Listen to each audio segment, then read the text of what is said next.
చెప్పి వీటన్నిటిని మనం కంపెనీస్ అని చెప్తాం. సో తర్వాత నెక్స్ట్ ఏముంది ఆర్గనైజేషన్స్. ఆర్గనైజేషన్స్ లైక్ ఏంటి Raja traders, Ramesh traders, Priya traders రకరకాల పేర్లతో ఉంటాయి, వాటిని ఆర్గనైజేషన్స్ అంటాం. సో తర్వాత ఫ్యాక్టరీస్. ఫ్యాక్టరీస్ అంటే మనకి ఏంటి ఏంటి ఏమొస్తాయి చెప్పండి. ఇప్పుడు ఫర్ ఎగ్జాంపుల్ మన ఎస్టేట్లో వెళ్తే ఎస్టేట్లో ఎన్ని ఫ్యాక్టరీస్ ఉన్నాయి, నంది పైప్స్ ఉన్నాయి, ఓకే, ఇంకా రకరకాల ఫ్యాక్టరీస్ పేర్లు ఉంటాయి. తర్వాత ఏజెన్సీస్ అన్నాం. ఏజెన్సీస్ అంటే కోల్గేట్ అనేది ఒక ఏజెన్సీ, డాబర్ అనేది ఒక ఏజెన్సీ, ఇటు ఏజెన్సీస్ అంటాం. అంటే మన బిజినెస్ స్టార్ట్ చేయాలంటే మార్కెట్లో డబ్బులు ఇచ్చేవాళ్ళు రకరకాల పర్సన్స్ ఉన్నారు. వాళ్ళ దగ్గర నుంచి మనం వెళ్ళి మన బిజినెస్ అనేది అప్పు తెచ్చుకోవడానికి ఛాన్సెస్ ఉంటుంది. నేను ట్రైనింగ్ సెంటర్ స్టార్ట్ చేయాలంటే నాకు డబ్బులు కావాలి, ఓనర్ దగ్గర నా దగ్గర లేదు, నేను వాళ్ళ దగ్గర ఎక్కడికి వెళ్ళి తెచ్చుకుంటా. నేను అంటే బిజినెస్ అనుకోవాలి, నా బాడీనే బిజినెస్ అనుకోవాలి. ఓనర్ పాయింట్ ఆఫ్ ఆలోచించకూడదు, బిజినెస్ పాయింట్ ఆఫ్ లోనే ఆలోచించాలి. బిజినెస్ నుంచి బయటకు ఏం పోతున్నాయి, అవుట్ సైడ్ నుంచి బిజినెస్ ఏం వస్తున్నాయి, అది మాత్రమే ఆలోచించాలి. ఓనర్ పాయింట్ ఆఫ్ లో ఆలోచిస్తే అకౌంట్స్ అనేది ఎత్తిపోతాయి. బిజినెస్ నా బాడీనే బిజినెస్, నేనే బిజినెస్ అనుకోవాలి. నా బిజినెస్కి ఎక్స్పెన్స్ ఏం జరుగుతుంది, ఇన్కమ్ ఏం జరుగుతుంది, అది మాత్రమే మనం గమనించుకోవాలి. ఓకే, చూడండి ఇవన్నీ కూడా మనకి పర్సనల్ అకౌంట్ కిందకి వస్తాయి.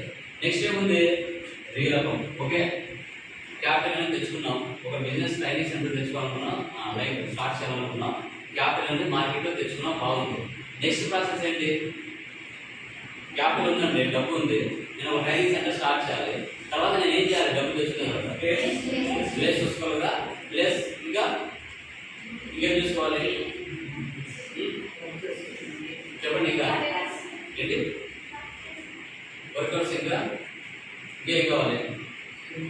ఇప్పుడు నేను ఒక ట్రైనింగ్ సెంటర్ పెట్టాలనుకున్నాను, క్యాపిటల్ అంటే ఒక 10 లక్షలు నా దగ్గర ఉంది. ఒక ట్రైనింగ్ సెంటర్ నేను పెట్టాలి అంటే నేను ఏం చేయాలి, తర్వాత ప్రాసెస్ ఏం చేయాలి చెప్పండి కదా. మీకు నిజంగా బిజినెస్ మైండ్ ఉంటే, బిజినెస్ మైండ్ నిజంగా ఉంటే ఏం చేయాలో చెప్పండి. ఏం చేయాలి, ఒకరిని ఆన్సర్ చెప్పండి, కరెక్ట్ ఆన్సర్స్ కావాలి. ప్లేస్, ఓకే ప్లేస్ కావాలి, ఇంకా చెప్పండి, ఇంకా మెటీరియల్స్ కావాలి. ఆ మెటీరియల్స్ ఏంటి, ఒక ట్రైనింగ్ సెంటర్కి కావాల్సిన మెటీరియల్ ఏంటి చెప్పండి, ఆ పదాలు. కంప్యూటర్స్, ఇంకా ఇంకా చెప్పండి, కంప్యూటర్స్ అంతే నాకు కంప్యూటర్స్ ఉంటే ట్రైనింగ్ సెంటర్ స్టార్ట్ చేసా ఏంటి కవర్, ఇంకా ఫర్నిచర్, వెరీ గుడ్, ఇంకా ఎంప్లాయీస్, ఇంకా స్టూడెంట్స్, ఇంకా ఇది మైండ్ సెట్. ఒక బిజినెస్ స్టార్ట్ చేయాలి. ఒకవేళ ఫర్ ఎగ్జాంపుల్ మీ నాన్న తీసుకొచ్చి 10 లక్షలు ఇచ్చాడు, బిజినెస్ స్టార్ట్ చేయాలి. ఒక మీ నాన్న బిజినెస్ సిమెంట్ సంబంధించి సిమెంట్ అమ్ముతాడు అనుకోండి, డబ్బులు ఇచ్చినాడు, ఏం చేయాలి చెప్పండి.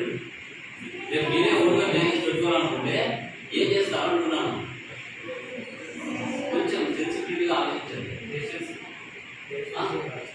పేషెన్స్ ఒక ఏరియా అవగాహన